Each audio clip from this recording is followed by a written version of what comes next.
श्री गणेशाय नमः. जय जयाजी महामंगला, जय जयाजी भक्तपाला, जय जयाजी तमाल नीला, पतितपावन नरहरे. हिरण्यकश्यपू महाक्रूर, सज्जनांचा शत्रू थोर, तयाचे तू फाडून उदर, मरण त्याचे साधिले. प्रल्हाद रक्षणासाठी तू जन्मलास स्तंभापोटी, रूप अनुपम जगजेठी, धारण ते करून. दात दाढा भयंकर, आयाळ रुळे मानेवर, नेत्र जेवी खदिरांगार, ब्रह्मांड जाळू पाहती. त्या भयंकर रूपाची भीती नसे भक्तासाची, पिले जेवी वाघिणीची, अंगावर खेळती तिच्या. तुम्हा पाहून देवराया, लक्ष्मी न धजे पुढे यावया, ऐशा स्थितीत लागला पाया. भक्त तुझा नरहरे, तू भक्तवत्सल लक्ष्मीकांत, ऐसे सांगत आले संत. पुरविशी भक्त मनोरथ, नाही न त्यासी म्हणसी कदा. त्या आपुल्या ब्रीदासी, जाग आता ऋषिकेशी, दास गणू लागला पायांसी. अभय असू दे पांडुरंगा, गजाननाचे परमभक्त, होते काही अकोल्यात. तयांची या सदनाप्रत, हमेशा यावे समर्थांनी. चापड गावचे बापू कृष्ण, कटाऊ शेटाचे कुटुंब जाण. गोंडूलालाचा नंदन, बच्चूलाल नाम ज्याचे. जिजाबाई पंडित, आणि कही होते बहुत. त्यांची नावे तुम्हाप्रत, किती सांगू विबुध हो. एके वेळी अकोल्यात, आले गजानन स्वामी समर्थ. खटाऊच्या गिरणीत, मुक्काम त्यांनी ठेविला. एक भक्त मलकापुरी, विष्णुसा नामे निर्धारी. त्याच्या वाटले अंतरी, समर्थ आणावे मलकापुरा. त्याने आमंत्रणाचा वशिला, भास्कराच्या द्वारे लाविला. हाच भास्कर होता झाला, समाधिस्थ अडगावी. तो त्यावेळी होता जवळ, करी कारभार अंगे सकळ. विष्णुसाला होते बळ, याच भास्कर पाटलाचे. भास्कर म्हणे मलकापुरी, चला समर्था लवकरी. भक्त विष्णुसाच्या घरी, बोलावण्यास आला तो. मनोरथ येथील भक्तांचे, तुम्ही पुरविले असती साचे. आता मलकापुरीचे, लोक वाट पाहती. तै समर्थ म्हणाले भास्करा, सध्याच मी मलकापुरा. येत नाही जाण खरा, तू आग्रह करू नको. फार आग्रह करशील, तरी फजित पावशील. याचा विचार करी खोल, मी न बोललो काहीतरी. दोरीसी दिधल्या फार दाण, ती मध्येच तुटतसे जाण. मी न हलणार येथून, तू या फंदात पडू नको. भास्कर बोले त्यावरी, काही असो मलकापुरी. चला विष्णुसाचे घरी, हीच विनंती गुरुराया. मी तुमचा लाडका, मसी धक्का देऊ नका. मी भरवसा दिला देखा, तुम्हा घेऊन येण्याचा. ती प्रतिज्ञा माझी पुरी, तुम्ही करावी आज खरी. चला आता स्टेशनावरी, गाडीत बसावया कारणे. ऐसा आग्रह करून, घेऊन आला गजानन. मलकापुरा कारण, न्यावयासी श्रोते हो. भास्कराने विनवणी, स्टेशन मास्तरा करोनी. 12 जणांचा डब्बा त्यांनी, खाली करविला संतास्तव. महाराज तैसेच बैसले, ते न काही बोलले. जागेवरून नाही उठले, गाडी सुटेपर्यंत. तो गाडी सुटण्याचा, घंटा झाला अखेरीचा. डोळा चुकावून भास्कराचा, लीला गेली ऐशारीती. जो डब्बा मोकळा केला, तो त्यांनी सोडून दिला. योगीराज जाऊन शिरला, बायकांच्या डब्यामध्ये. आधीच मूर्ती दिगंबर, स्त्रिया घाबरल्या असती फार. त्यांनी वर्दी अखेर, दिली असे पोलिसाला. पोलिसांचा अधिकारी, तेथे आला सत्वरी. महाराजाला धरून करी, खाली ओढू लागला. अरे वेड्या नंग्या पिरा, अक्कल कैसी तुझना जरा. बायकांच्या डब्यात खरा, येऊन कैसा बैसलास. हिसडा देऊन त्याच्या हाता, तेथेच बैसले तत्वता. अधिकाऱ्याची भीती चित्ता, मुळीन त्यांच्या वाटली. मग तो अधिकारी भला, स्टेशन मास्तराकडे गेला. म्हणे डब्यापाशी आता चला, बायकांच्या माझ्या सवे. दोघे डब्याजवळ आले, तो मास्तराने पाहिले. योगीराज बसलेले बायकांच्या डब्यात. मास्तर पोलिसाच्या अधिकाऱ्याला ऐशा रीती बोलला, तुम्ही जाऊ द्यावे याला. याच डब्यात बसून. हा आहे संत थोर, चालता बोलता ईश्वर, याच्या हाते न होणार गुन्हा तो केव्हाही. ते ऐकून अधिकारी बोलता झाला ऐशापरी, मी दिली आहे तार खरी, ये विषयी वरिष्ठाला. आता माझ्या हातात काही न राहिले यत्किंचित, मी वर्दी दिली तुम्हा व्रत, तुम्ही वाटेल ते करा. स्टेशन मास्तरांनी आपली टोपी काढून बहु आदर दाखवून विनंती केली, महाराजा तुम्ही खाली उतरावे, माझे एवढे ऐकावे, कायद्याचे आणावे प्रयोजन आपल्या मानसी. महाराज उतरले खालती, पुढे खटला भरला त्यांचे वरती, कायद्याप्रमाणे निश्चिती. जठार साहेबासमोर त्यांनी फिर्याद घेतली, त्याची तारीख नेमली, शेगावावरती भली चौकशीची श्रोते हो. बापूसाहेब जठार आले शेगावच्या वर, डाक बंगल्यात झाले स्थिर, करण्या चौकशी खटल्याची. व्यंकटराव देसाई अकोल्याचे होते पाही, तेही आले त्या ठाई काही कामानिमित्त. महाराजांच्या खटल्याची गावी पुकार झाली साची, म्हणून मंडळी शेगावची फार मिळाली बंगल्यावर. तै देसाई म्हणते जठारास, आज कोणता खटला विशेष, तुम्हा पुढे आहे खास, म्हणून मिळाले लोक हे. जठार म्हणाले त्याते, याचे कारण तुम्हा ते कैसे न कळले वाटते, हेच मला आश्चर्य. तुमचे स्वामी गजानन नंगे फिरती म्हणून, पोलिसांनी भरून हा खटला पाठविला. त्या खटल्याची चौकशी होणार आहे आज दिवशी, म्हणून वाटते ऐसे मसी लोक हे जमले असावेत. हे ऐकता भाषण व्यंकटराव झाले खिन्न, बोलते झाले करजोडून, खटला हा न चालवावा. श्री गजानन साधूची योग्यता आहे थोरसाची, ती मूर्ती भगवंताची आहे पहा प्रत्यक्ष. तो विदेही पुरुष जाणा, बंधन त्याला कशाचे ना, तो योग्यांचा योगी राणा, वंदनीय अवघ्याते. खटला भरला हीच केली, पोलिसांनी चूक भली, ती पाहिजे दुरुस्त झाली आज आपुल्या करानी. जठार म्हणती वकिलाला, तुम्ही जाणता कायद्याला, याचा पाहिजे होता केला विचार तो पोलिसांनी. कारकुना म्हणती बोलावणी, धाडा गजानना करणी, ते ऐकुनी एक त्यानी जवान पोलीस पाठविला. तो येऊनी समर्थांसी, म्हणे चला आता कचेरीसी, अधिकाऱ्याने तुम्हासी मज धाडिले बोलावण्या. बऱ्या बोलाने चलावे, फजितीस ना करून घ्यावे, ना तरी मला लागेल न्यावे, तुमच्या हाता धरून. तै वदले गजानन, आम्ही न उठू येथून, तुझे पाहतो शिपाईपण, ये धरी माझ्या करा. शिपायाचा हात धरिला, तो ना सुटे किमपी त्याला, रक्तप्रवाह बंद झाला त्या दाबाच्या योगाने. हाताशी लागली कळ, जीव झाला व्याकुळ, करू लागला तळमळ, शिपाई तो त्याच ठाई. शिपायाशी वेळ झाला, म्हणून पाठविले वकिलाला, त्या व्यंकटराव देसायाला समर्थांशी आणावया. जठार म्हणती तुम्ही जावे, समर्थांशी घेऊन यावे, लोकांशी न जमू द्यावे, बंगल्याभोवती निरर्थक. इतक्यात आला समाचार, पोलिसाचा धरला कर, बसविला एका जागेवर, महाराजांनी सहज लिहिले. मग देसाई तेथे आले, त्यांच्या भक्तांशी बोलले, यावेळी नेसविले पाहिजे समर्था धोतर. ऐसा सल्ला मिळता क्षणी, धोतर नेसविले भक्तांनी, ते टाकिले सोडून समर्थांनी रस्त्यात. गेले नागवे कचेरीस, सवे होता भास्कर शिष्य. जठारांनी पाहता त्यास, दिली खुर्ची बसावया. या महाराज बसा येथ, तुम्ही नागवे गावात, का फिरता सदोदित, हे काही बरे नव्हे. नागवे फिरणे हाच गुन्हा, कायद्यांनी ठरविला जाणा, म्हणून विनंती आपणा, द्या हे सोडून नंगेपण. ऐसे जठाराचे भाषण घेतले स्वामींनी ऐकून, आणि केले हास्यवदन. उत्तर त्यासी द्यावया, तुला काय करणे यासी, चिलीम भरावी वेगेसी, उगीच नसत्या गोष्टीशी महत्व न यावे निरर्थक. ते ऐकता भाषण जठार गेले विघळून, जनरीतीचे याला भान मुळीच नाही राहिले.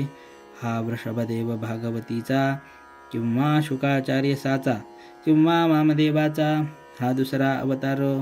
हा निजानंदी सदारथ, खचिता आहे जीवनमुक्त, नये लाविता या प्रत गुन्हा विचारे केव्हाही जेवी अग्नीचा अग्निपणा अग्नी सोडित नसे जाणा परी अग्निहोत्र्यांना कुंडात ठेवणे भागत्यासी अग्निदेव म्हणून ठेविल्या कुंडा वाचून तो करील दग्ध सदन हा दोष त्याचा नसे तैसे यांचे नागवेपण आहे अग्नीचे समान म्हणून यांचा शिष्यगण आहे अपराधी ये विषयी वस्त्ररूपी कुंडा ठाई जरी हा ठेविला असता पाही तरी हरकत नवती काही सर्वांस सुखद होते ते ऐसा विचार पूर्ण केला जठारांनी चित्ती भला आणि हुकूम फरमाविला त्यांनी पुढील प्रमाणे महाराज मूळचे जीवनमुक्त त्या ठेवणे व्यवस्थित भास्कराचे काम सत्य होते न ते केले त्यांनी म्हणून मी भास्कराला 5 रुपये दंड केला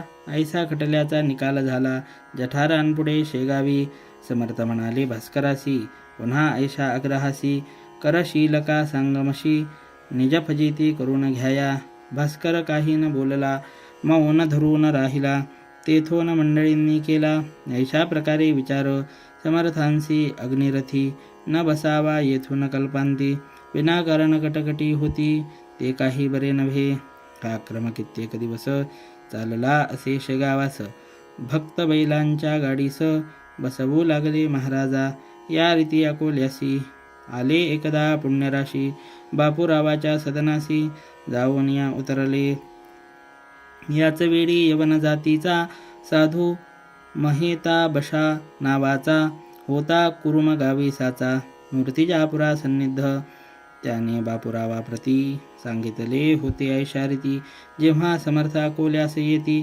तेव्हा आम्हा कळवावे अकोल्यात आल्यावर श्री गजानन साधूवर बापूरावाने सत्वर मनुष्य धाडीला कुरुमासी तो ऐशा रीती घडून आले महेता बशा येण्या निघाले अकोल्यास याया भले समर्थांशी भेटावया अकोल्याचा मनुष्य मध्ये भेटला रस्त्यास जो आला होता न्यावयास महेता बशा कारणे तो मनुष्य भेटता क्षणी की पुसू लागले मधुरवचनी त्या मनुष्या लागुनी महेता बशा श्रुते हो तू न जावे कुरुमाला बैसा आमच्या गाडीला आपण जाऊ स्टेशनाला मीचा आहे महेता बशा पहा संत आल्याचे वर्तमान कळले संता लागून कोणी न सांगता जाण त्रिकालज्ञते खरोखरी महेता बशाच्या संगाते 2-4 यवन होते अवघे येऊन सदनाते उतरले बापूरावाच्या दुसरे दिवशी प्रातःकाळा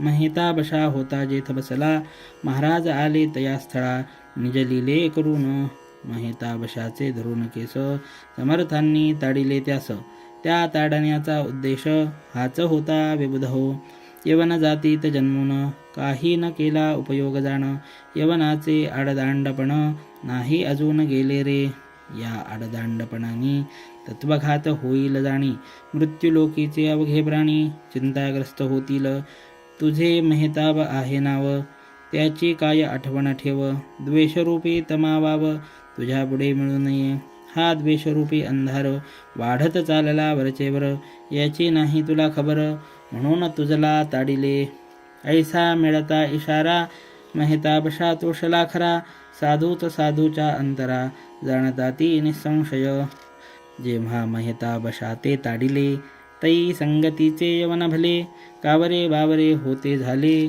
तो प्रकार पाहून महेता बशा बोलला त्यासी तुम्ही न राहावे आम्हापासी जावे निघून कुरुमासी हेच आहे उत्तम शेखकडू शिवाय जाण गेले चौघे निघून तो द्यावयासी आमंत्रण बच्चूलाल पातला म्हणे उद्या दयाघना यावे तुम्ही भोजना या दासाची या सदना हिचा आहे विनंती दुसरे दिवशी टांग्यात बसवुनी समर्थांव्रत मोठ्या थाटानी मिरवित निज सदना आणिले परी समर्थ टांग्याखाली उतरले नाही तमुळी तेने मंडळी चिंतावली म्हणे कान उतरती हे तसाच टांगा नेला परत बापूरावाच्या सदनाप्रत मंडळी पडली घोटाळ्यांत समर्थे ऐसे का केले काल आमंत्रण घेतले आज टांग्या खाली न उतरले याचे कारण शोधिते झाले आपापल्या बुद्धीने त्यात होता एक धूर्त तो बोलला अवघ्यांप्रत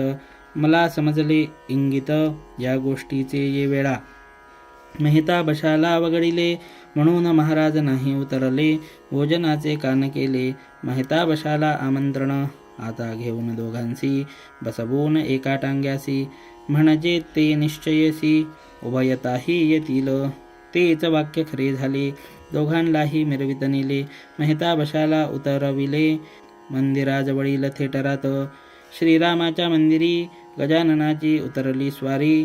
परी तेही गेले अखेरी उठून या थिएटरात. अवघ्यांची झाली भोजनी. मग मेहता बशा लोकांस म्हणे, मला तुम्ही तिकीट देणे पंजाबचे काढून. तै शेख कडू बोलला त्या मेहता बशा फकीराला. तुम्ही कुरुमच्या मशिदीला टाकून कैसे जाता हो. ती मशीद बांधून पंजाबाशी जावे आपण.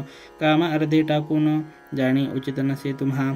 मेहताब शेख कडूशी बोलता झाला प्रेमेशी. आग्रह धरू नकामशी येवेळी निरर्थक.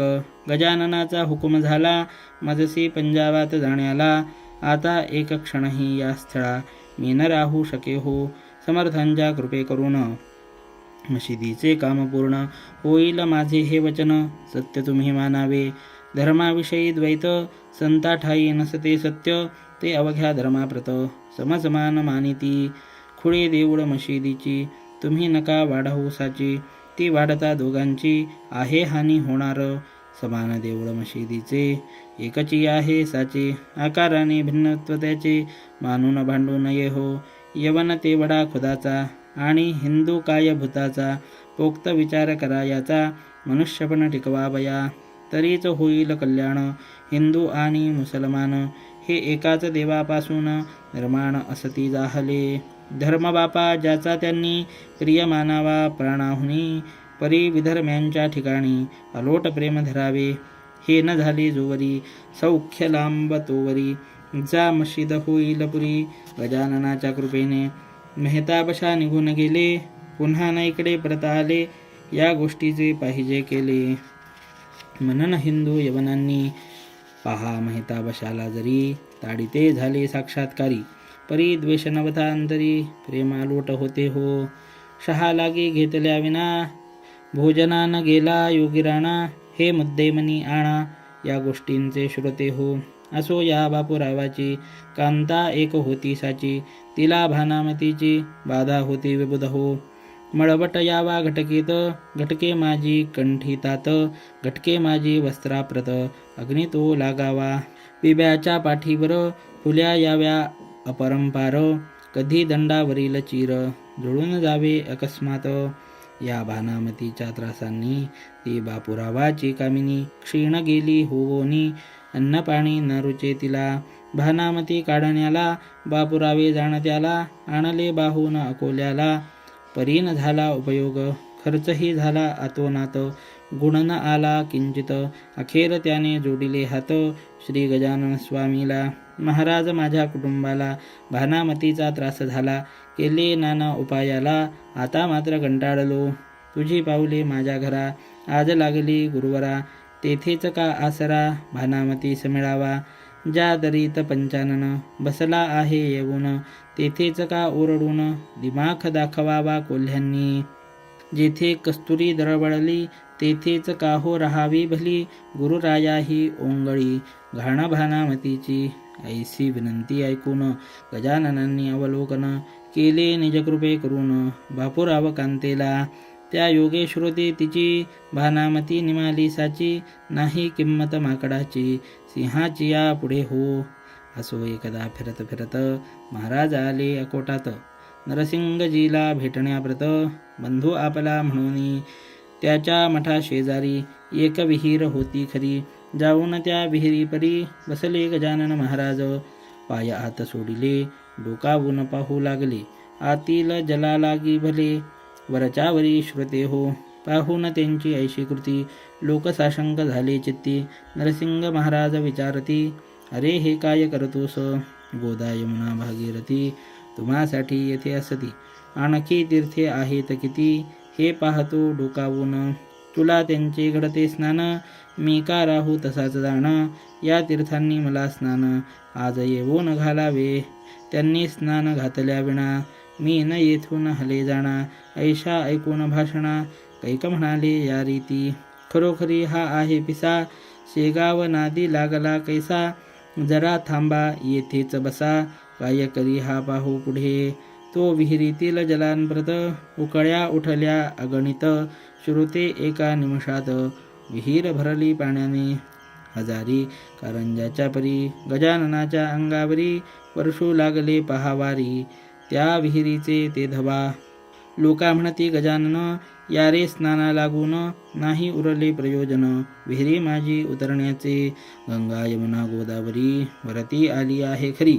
स्नान साधाये अवसरी या पुण्यसरितेचे. भाविकांनी केले स्नान, निंदकांनी खाली मान घातली तो पाहून प्रकार त्या पाण्याचा.